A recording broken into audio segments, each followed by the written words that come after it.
Okay, now in my previous video I mentioned phrasal verbs, phrasal verbs, phrasal verbs.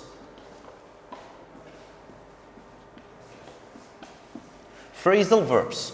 So what are phrasal verbs? Phrasal verbs are a combination of verbs plus prepositions and sometimes adverbs. Adverbs. Now here are some examples from the text we have studied. Now, in the UK, approximately 40% of school leavers go on to study at university compared with 8% in the early 1980s. 15% of all university students are from outside the UK. The most popular subjects with foreign students are business studies and engineering. Most undergraduate courses take 3 years of full-time study to complete. University education is subsidized by the government. British and European students pay towards their tuition fees and have to pay their own living expenses. They can usually take out. Take out. Now, here's an example of a phrasal verb. Take out. Take verb, out, adverb. A government loan for this, which they pay back, pay back. Another verb plus preposition plus adverb. When they reach a certain level of income, vocational courses are becoming more popular. 90% of people who take degrees in the UK go on. Go on. And I said go on means continue. Go on. So we've got a combination of go, verb, plus the preposition on to get a job or do further study. People with degrees are likely to earn, on average, £100,000 more during their working lives than non-graduates. Now, phrasal verbs.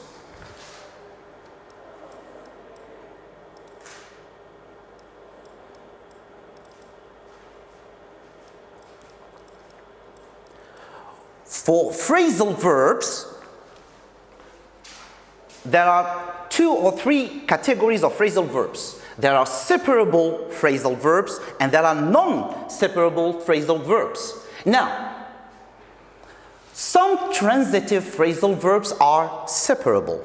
Separable. It means we can separate the verb and the preposition, or the verb or the adverb.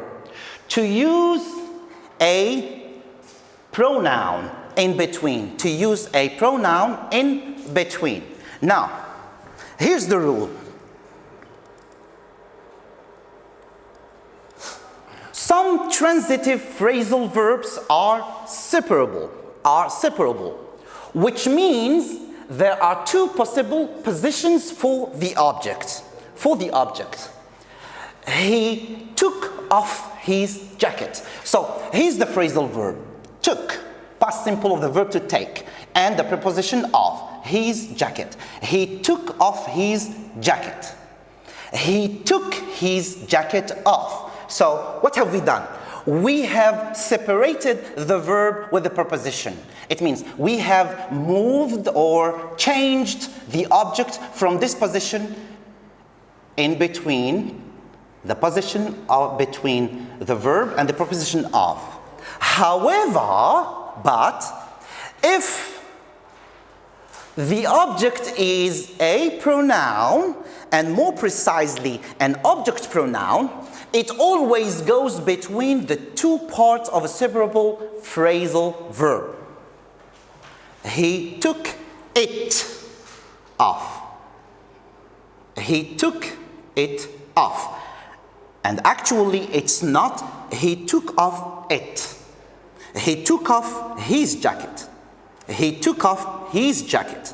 But we cannot say he took off it. So if we have an object pronoun, like here it, we can only put it between. He took it off. Okay, now you can use your dictionary to find whether your phrasal verb is separable or non-separable.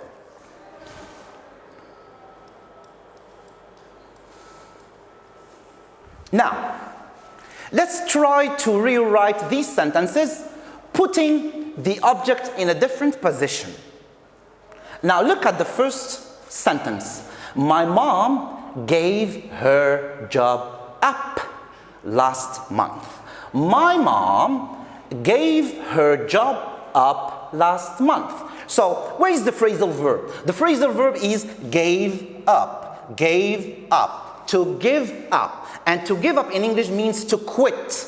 To quit. My mom quit her job last month. So what have we said? We said her job is the object, so its position is in between the preposition up and the verb. So if we rewrite the sentence changing the position of the object, so we say, my mom gave up her job last month. Gave up her job last month. And here we've got gave her job up. Now, let's do the same thing for what is left of the sentences. So 2, I'd like to set a business up when I leave school. I'd like to set a business up when I leave school. So, where's the object? A business. So here we can say, I'd like to set up a business when I leave school. The company laid off 20 workers. Now, where's the phrasal verb? Laid off. 20 workers. And the meaning of laid off means to let go, to fire workers, to let them go, or to expel them, or to suspend them. The company laid off 20 workers. So where's our object? 20 workers. So if we change 20 workers and put the object in between the verb and the preposition, so we say the company laid 20 workers off. 4, the manager decided to close the factory down. Where's our phrasal verb? Close down. To close down. Here is our object, the factory. So if I want to change the position of the object, we might say the manager decided to close down the factory. 5, please fill in. Here's another phrasal verb. Fill in. Fill in. Complete the application. Fill. Write. Okay, so fill in. So verb, preposition. The application is the object. So if I want to put it in here in between the verb and the preposition, I must say, please fill the application in. The application form in. Please fill the application form in. Number 6, the teacher gave out the exam papers. Gave out. The teacher gave out. Here's our phrasal verb. The exam papers. So the exam papers is the object. So the teacher gave the exam papers out. 7, will you put away? Put away. Here's our phrasal verb. Put away. Your things, please. Now, where's our object? Things. Will you put your things away, please? Separable phrasal verbs. It means we can separate them. We work the answers out. To work out. Here's the object, the answers. So if we change the position, we say, we worked out the answers by ourselves. Excellent. Now, I've got more about phrasal verbs.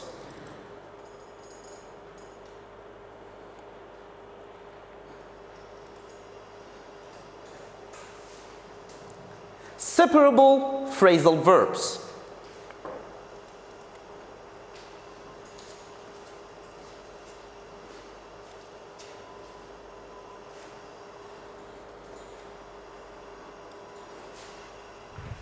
So what are separable phrasal verbs?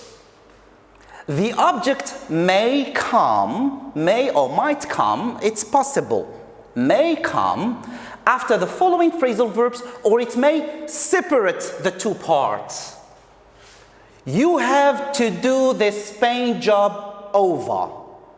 So, to do over is the phrasal verb. Now, where's the object? Paint. So, it's a separable phrasal verb because we've got the object in between, the verb and the adverb. You have to do over this paint job. Now, when the object of the following phrasal verbs is a pronoun, the two parts of the phrasal verb must be separated. Must be separated. So, you have to do it over. You have to do it over. It is an object pronoun. So this means we cannot say you have to do over it. No, that's incorrect. Why? Because it is a pronoun. Now, we've got more examples. I've got here more examples about the phrasal verbs. Which phrasal verbs? The separable phrasal verbs. Blow up. The meaning is to explode. Blow up. Blow up, meaning explode. Here's the example. The terrorists tried to blow up the railroad station. So, if I change the position of station, which is the object, the terrorists tried to blow the railroad station up. Bring up. The meaning of bring up is to mention a topic. To mention a topic. My mother brought up that little matter of my prison record again. Bring up. Raise children. So we've got bring up, the meaning can be mention a topic, or bring up can be raise children. Raise children. For example, we can say, I was brought up by my grandmother. I was brought up by my grandmother. Raise children, educate children, take care of children. It isn't easy to bring up children nowadays. It's not easy to bring up children nowadays. So the phrasal verb is separable. It means we can say, it isn't easy to bring children up nowadays. It's not easy to bring children up nowadays. Then, call off. Its meaning is to cancel. They called off this afternoon's meeting. They called off this afternoon's meeting. It means they canceled this afternoon's meeting. So, they called this afternoon's meeting off. Separable. Do over. Do over means do again. Do again. Repeat a job. Do this homework over. Do this homework over. Do over. Do over this homework. So you see the position of the object is between the verb and the adverb. Fill out. Fill out. So what do we fill out? We fill out forms like application, paperwork. Now, complete a form. Fill out this application form and mail it in. Or, if I want to change the position of the object, fill this application form out and mail it in. Now, fill up. Fill to capacity. She filled up the grocery cart with free food to the capacity, to the top, to the full capacity, to the full of the cart. She filled the grocery cart up with free food. Find out. Find out has the meaning of to discover. The meaning of to discover. My sister found out that her husband had been planning a surprise party for her. My sister found out that her husband had been planning a surprise party for her. Now, give away, which means give something to someone else for free. Give away, give something to someone else for free.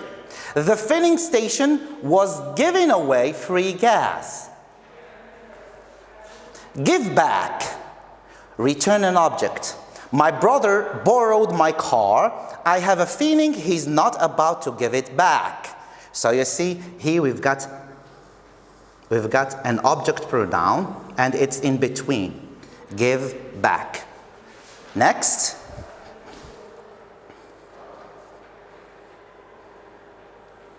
Hand in. Hand in. To hand in. To submit something, especially assignments. Now you know when we teachers ask you to do something at home, an assignment, so you hand in it back to us to grade and to correct. So hand in, submit something, an assignment, especially an assignment. The students hand in their papers and left the room. Handed in, past simple, handed in. So to change the position of the papers, because the phrasal verb is separable, so we can say the students handed the papers in and left the classroom. Now, hang up. Put something on hook or receiver. Put something on hook, hang up, or receiver, especially receiver of the phone, hang up. She hung up the phone before she hung up her clothes. She hung up the phone. When you finish the phone conversation, you put back the receiver. That's hanging up. Or you can hang up your clothes. You know, we hang up our clothes by using a hanger. So she hung up the phone before she hung up her clothes. Hold up. Hold up or a delay. It means a delay. Hold up, a delay. I hate to hold up the meeting. I hate to delay the meeting, but I have to go to the bathroom. I hate to hold up the meeting, but I have to go to the bathroom. So the meeting is the object. So we can say, I hate to hold the meeting up, but I have to go to the bathroom. So hold up has another meaning. Hold up to. It means to rob. So what can we rob? We can rob a bank. That's stealing money. Now, hold up. 3 masked gunmen held up the security bank this afternoon.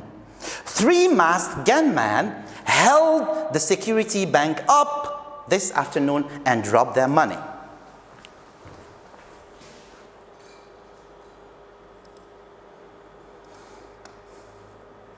Now, we're going to do further activities about the things we've talked about this afternoon.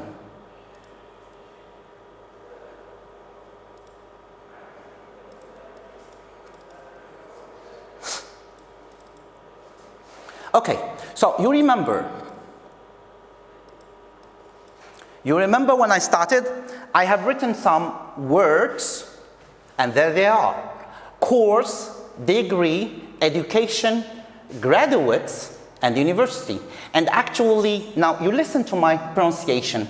I'm saying graduates, that's the noun. I'm not saying graduates, because to graduate is the verb, and university. So, the question is, complete the sentences with the words in the box.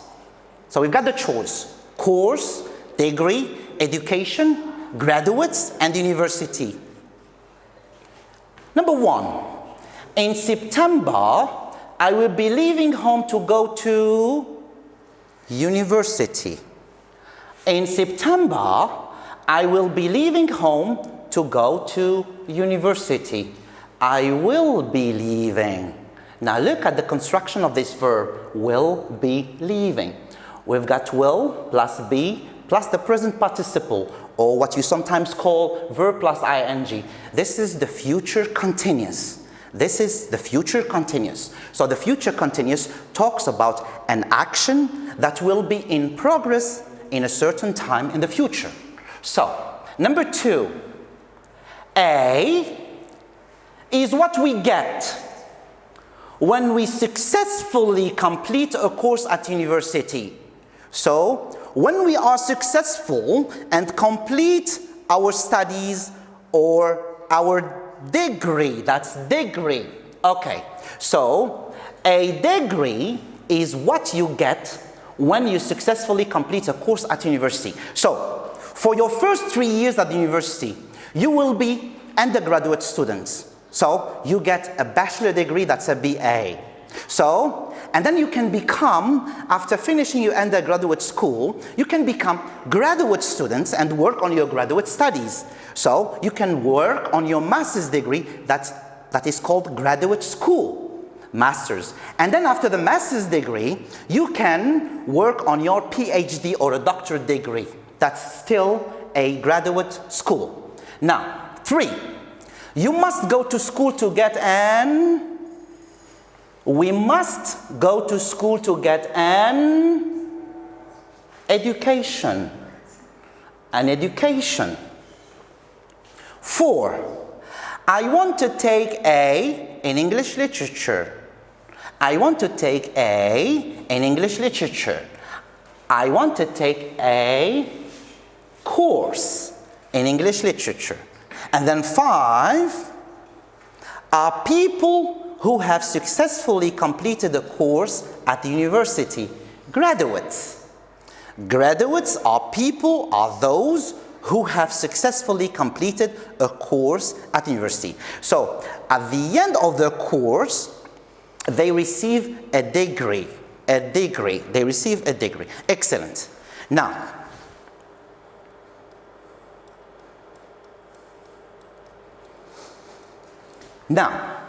we're going to talk about a leaflet. I'm going to show you a leaflet. A leaflet is like a brochure or a flyer describing a program. So what kind of program? It's an educational program.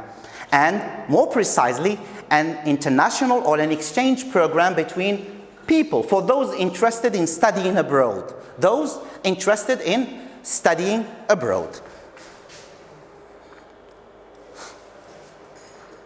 So the question is, which organization set up the scheme and when?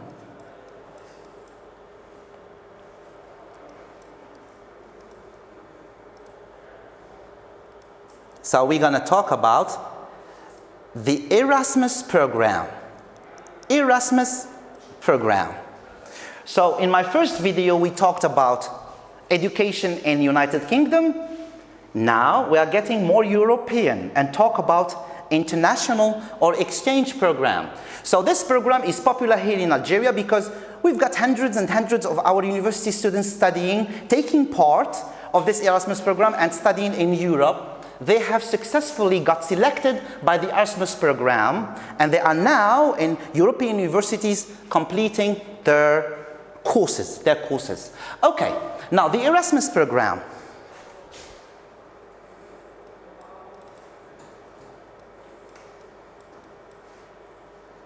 So you see this is a campus, a European campus, and all these people are students. This is a campus. So some of them are Europeans and many are internationals or students who got in the Erasmus program.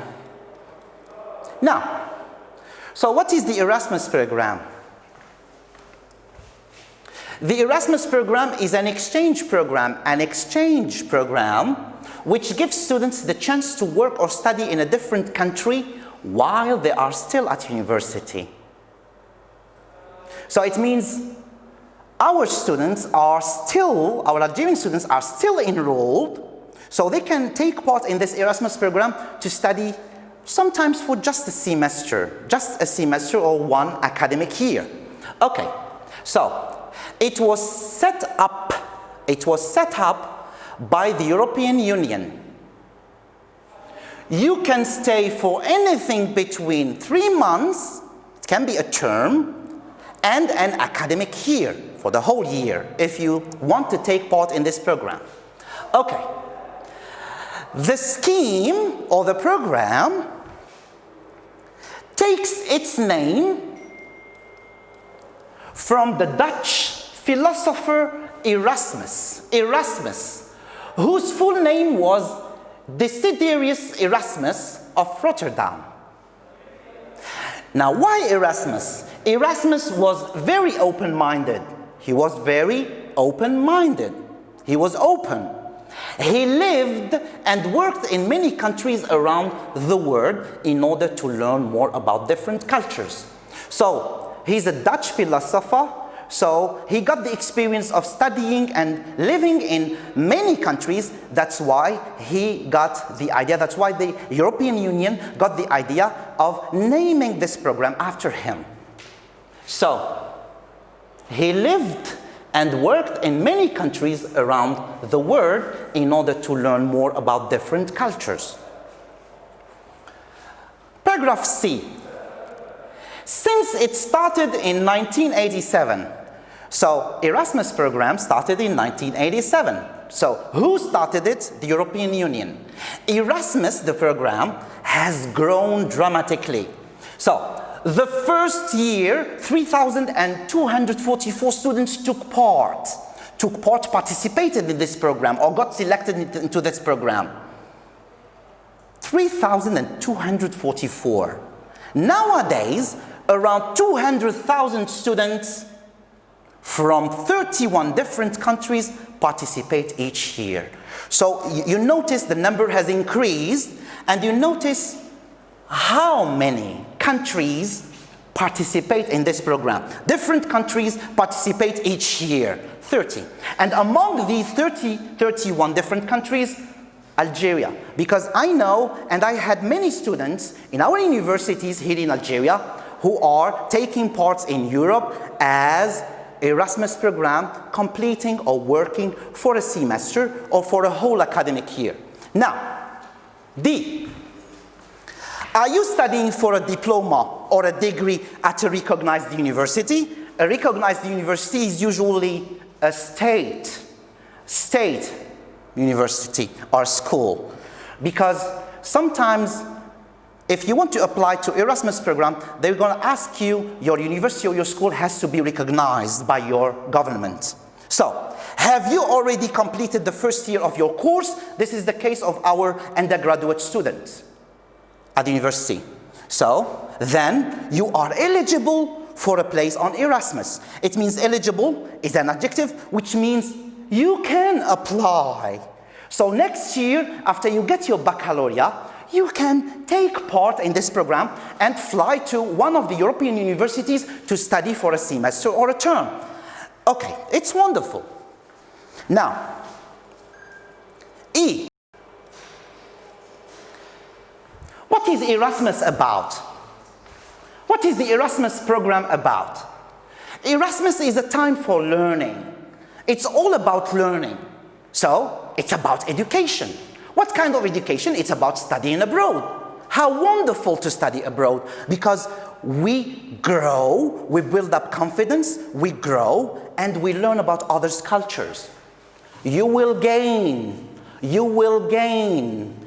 an understanding of your host country.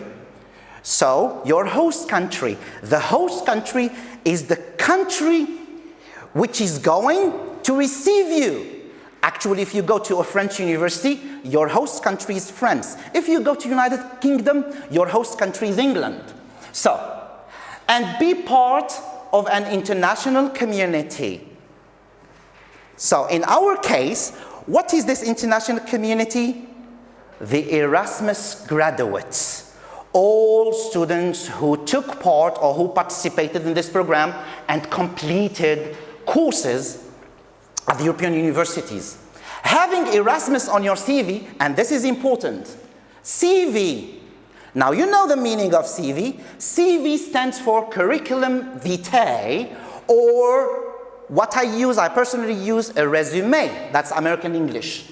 CV can offer you many opportunities. So, after you graduate, so you can put your Erasmus program experience in your CV, and your future employers will be pleased to have you because you have taken part of the Erasmus program.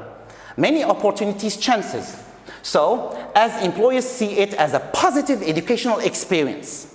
Now, our paragraph F. So this program, this educational program, Erasmus, is no more expensive than studying in your own country. It's not, because it's usually a scholarship. Usually it's a scholarship. So, because you do not have to pay extra tuition fees. Now, you remember what we said about tuition fees to the university that you visit. For the additional expense, extra money that you're gonna need of living abroad, you can apply for an Erasmus grant or a scholarship.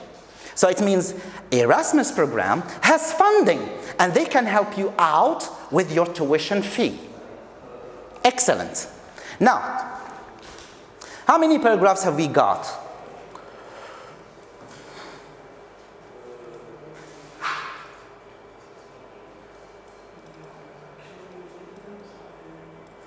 Okay. So, we've got A, B, C, D, E, and F. That's 1, 2, 3, 4, 5, 6. 6 paragraphs. 6 paragraphs, and we've got 7 headings or 7 titles. So, here's the question. Read the text.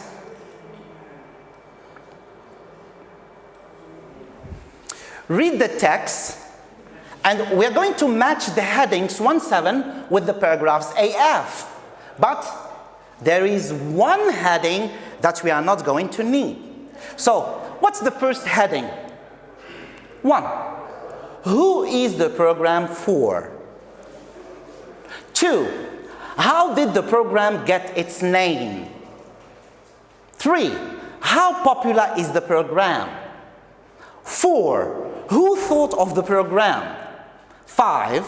What is the program? 6. What are the advantages? 7. How much does it cost? So, we've got 6 paragraphs and 7 headings. There is one heading that we don't need. So, for example, let's look at paragraph 1.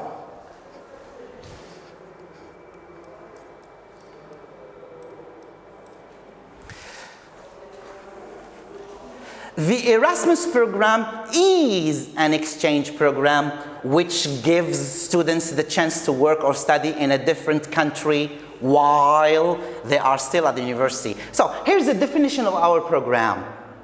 The Erasmus program is an exchange program. Definition. Which means the heading is number 5. So this heading, what is the program, matches paragraph 1. What is the program? Paragraph 1. Now paragraph 2.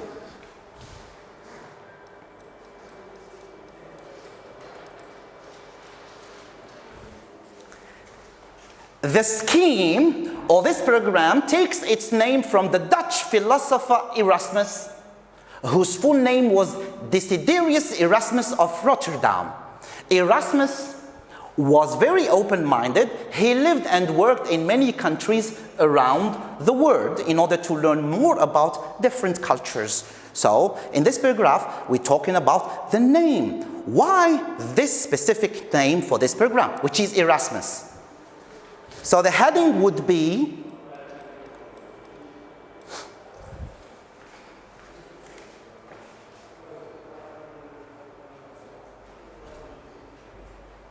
how did the program get its name? Paragraph 2.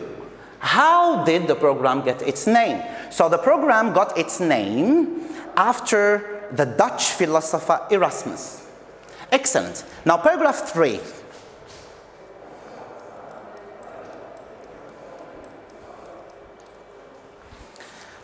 Since it started in 1987, Erasmus has grown and became more and more popular among students. So, the first year, 3,244 students participated. Nowadays, around 200,000 students from 31 different countries participate each year. So, which heading?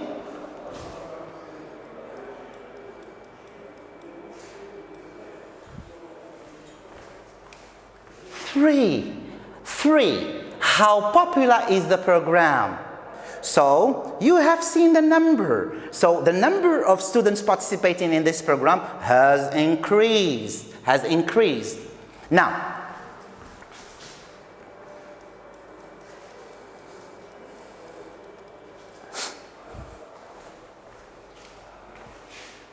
D. Are you studying for a diploma or a degree at a recognized university? Have you already completed the first year of your course? Then you are eligible for a place on Erasmus. Eligible means you have the ability, you can apply to this program. So which heading?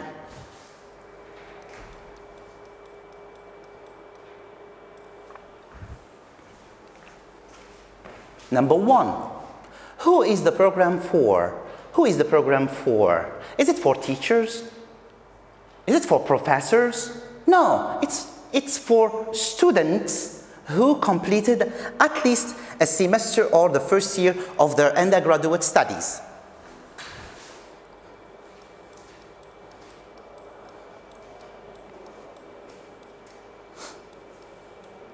E. Erasmus is a time for learning. You will gain an understanding of your host country and be part of an international community of students. Having Erasmus on your CV can offer you many opportunities as employers see it as a positive educational experience. So, the heading for this paragraph would be 6. What are the advantages? What advantages you can have if you take part in this Erasmus program, in this educational program? And the last paragraph, Erasmus is no more expensive than studying in your own country. It's not that expensive because you do not have to pay extra tuition fees to the university that you visit. Now, for the additional expense of living abroad, you can apply for Erasmus grant or scholarship. So, the heading for this paragraph would be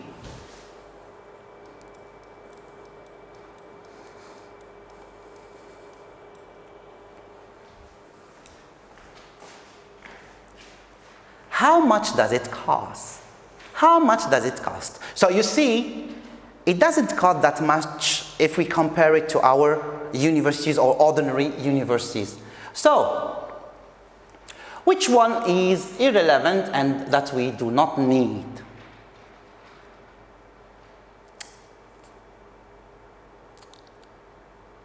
Four, who thought of the program?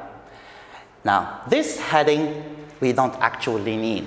So let's stop here, and I thank you very much for your attention, and we're gonna meet in our next video. Thank you so much.